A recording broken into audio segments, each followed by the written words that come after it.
At least we're not pissed for this one. No, we just look like shit. You probably look more pissed than you were. Last time. Right. I can't see. I don't like my hair. Hi guys, and welcome to January's Greenwich Literary Symposium Book Club review. What? Why is that funny? Katie knows. I don't know. Did I say it wrong? No, you just always really struggle to say it. It's cute. This month we have been reading Elizabeth is Missing It's by still my book, so. Emma Healey. Yeah, I didn't bring the book with me, which we'll get to. So the back says, Maud is forgetful. She makes a cup of tea and doesn't remember to drink it. She goes to the shops and forgets why she went. Sometimes her home is unrecognisable, or her daughter Helen seems a total stranger.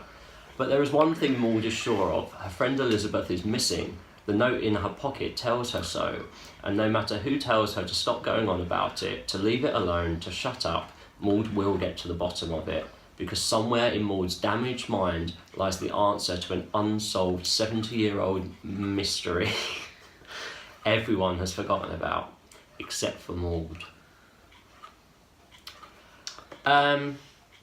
So, sounds quite promising from the back. Katie? So I quite liked it. I thought it was quite slow paced, but I thought I liked the way she has dementia or Alzheimer's, and slowly through the book that seems to get worse and worse and worse. Yeah. And I quite like the way that's never touched upon but is very evident. And I thought it was quite an endearing story. But I thought it was quite a slow story and it wasn't very gripping. But to sit and read on a Sunday afternoon when you've got nothing else to do, nice. Yeah, I enjoyed it at the start, when we were kind of getting into the rhythm of how she interacts with all the people around her. And I guess, as you say, it was very tender, very endearing the way they dealt with the Alzheimer's or dementia or whatever she's dealing with. And it kind of touched on a lot of, I was starting to think, there's a lot of human issues about, how we treat old people. And, there's obviously clearly, even though she seems very vacant to the people around her, that she can't remember anything, there's an awful lot going on inside her head. And I really kind of thought it was dealt with it was done very tenderly. And then it lost me. Like, I didn't enjoy the storyline. I thought it was very unclimactic at the end. Yeah, it definitely was. And it didn't really resolve stuff. I mean, there's the main theme of the book is that this lady with dementia can't remember, thinks her friend's missing or her friend is missing, and she's trying to find her, but she's got dementia and she can't cope. But the counter story that sits underneath it, and what the book's really about, is her sister going missing in like the post-war period.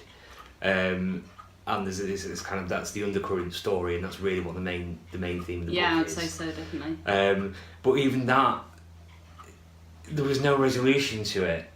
Like, I mean, there is something happens with the story at the end, and the two stories end up intertwining, but it just didn't resolve anything for me. And when we got to the climaxes, there weren't climaxes in the book. Yeah. I felt the story, the actual narrative was a real letdown. Yeah. I liked the way it kind of went into flashbacks. Yeah. Like the end of a paragraph would say something that would then lead you into like her going back in her memory to the old story. But we were saying earlier, it's probably the wrong title for the book, I think so. because it's not really about that. It's not about Elizabeth. So I agree, I like the way it went into the flashbacks, but I also like the way it came out of the flashbacks. And then her mind was really muddled, and she was trying to separate the now and the past. Yeah. And I thought that was the thing that really sort of touched me the most, I think, to see that her confusion as an old person suffering with dementia or Alzheimer's or memory loss, whatever she was suffering with, because it doesn't actually tell you, but her confusion in that it had a point, and it made me feel for all those people who are suffering with that, and that when they appear so confused, maybe it's just that they're muddled with memories and trying to. I just thought that was quite the emotive bit for me, but it wasn't. It should have been focused all around that suffering that she was experiencing and the suffering of her family with this woman who had such severe mental distresses. Yeah. It should have been about that, and the fact that it was called Elizabeth is Missing misled me as a reader to think that that was going to be the focus of the book, and it wasn't. Yeah. The one thing that I did, or the one part I liked, the first 20-30 pages I found endearing with the fact she can't remember anything, she's a dottery old lady. And then it completely lost me. The only part where I started smiling was when she goes to the newspaper office to put an advert in for Elizabeth to find her, and she gets a picture of a cat out and gives it to the woman, and the woman thinks that it's a cat that's missing. And I thought, that's when I thought, oh my god, Elizabeth's a cat. And really? I thought, do you know what, actually, if that's the twist, That would then have been you've quite got clever, me. yeah. And I said to Pete at that point, I said, if Elizabeth turns out to just be in like a old people's home or something, I said I'm going to go mental. And you know, the outcome wasn't, I mean, it wasn't that, but it's not. It was quite an unclimactic. Yeah, it really was. For why she It really was was. That's missing why in I the think end. it was a lovely Sunday afternoon, sat in front of the fire, it's raining outside. Oh, I know what I'll do, I'll get my book out because there's nothing on TV. Yeah. But if there was something on TV, I would have been tempted to watch it. I was fed up by the time I got to the end of it. And that, the book's written in the first person, and so I'm not sure if it was intentional, but she, the point where she locks herself in Elizabeth's cupboard when she's snooping about a house, doesn't tell you how she got out of the building and how she got back, and it's kind of never mentioned again. Yeah. And I don't know if that's on Because that was a little bit. There was a little bit of a heart racing moment then, because she thought she was going to get caught. And, and was she having it off with her sister's husband or not? That's never. I don't think she was. I know it's like kind of started to touch on. Yeah, no, I thought they were going to. It just didn't go anywhere. Yeah. Like, yeah. Yeah. But I think that the real sort of gem of the story is the old story about her sister, and I think the other bit, which perhaps intentionally is quite confusing, and because it's quite confusing, it takes away from that actual real story that's going on, I think. Yeah. I mean, I got through it. In terms of marks out of 5, I'm not mad at it. Like, maybe 3. I was going to say 3. I'm going to give it a 3. A lot of it was a pleasant read. It was just, pleasant. It just didn't resolve for me. I would say a 3. Yeah. I don't think it wasn't uncomfortable. I enjoyed reading it. It was pleasant. I'd have gone with a 2. Right. Because it wasn't bad. It was fine, but it also wasn't. I'd say 3 is. It's more good than it was bad. Should we settle on overall 2.5? 2.8. Or 2.8? Well, because two of us gave it 3. Yeah, that's true. Yeah, okay. So 2.8 But I was out of thinking 5. I would happily drop mine slightly to make it a 2.5 overall. I wouldn't really recommend it. I would say it's a nice, it's a pleasant read, but I wouldn't recommend it as a gripping, exciting book. I'd just recommend it as, it's a pleasant read. It's nice. If someone else was reading it, I'd be interested to see what they thought. Yeah, recommend I'd like to know.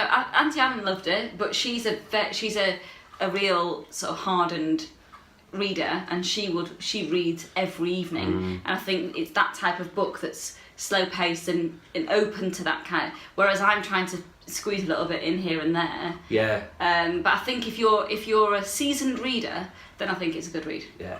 But thanks for the recommendation, Auntie Anne. Keep them coming. We had 2 people recommend next month's book, which we've gone for. I've upgraded to Kindle. I've not bought it yet. So this month's book is Ready Player One by Ernest Cline, and I've already started reading a bit of it.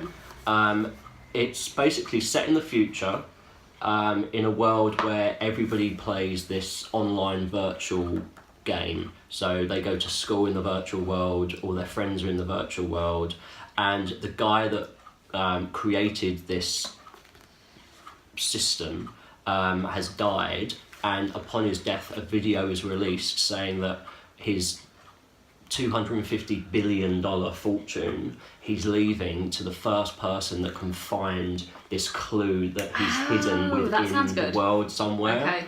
Okay. so everybody in the world, the world's falling apart. It's awful, and everybody's hope in life is that one day they will be the one to find this thing. So people's full-time jobs are trying to crack this code. And I've read 35 pages and I'm loving it so far. I think it's going to be very Black Mirror-esque. So if you like a Black Mirror, then I think it's going to be that kind of vibe. Yeah. I'm looking forward to it. It says Willy Wonka meets the Matrix. So yeah, if you've seen Elizabeth, if you've read Elizabeth is Missing, or Ready Player One, let us know in the comments below what you thought. Me and Pete are moving to Paris next week, so our next book club review of this one will be filmed in Paris when you come to stay. Can't wait. So we will see you. There. I was trying to think of a French word to say. On the other side. Don't know. Bye everyone. Bye. Cheers.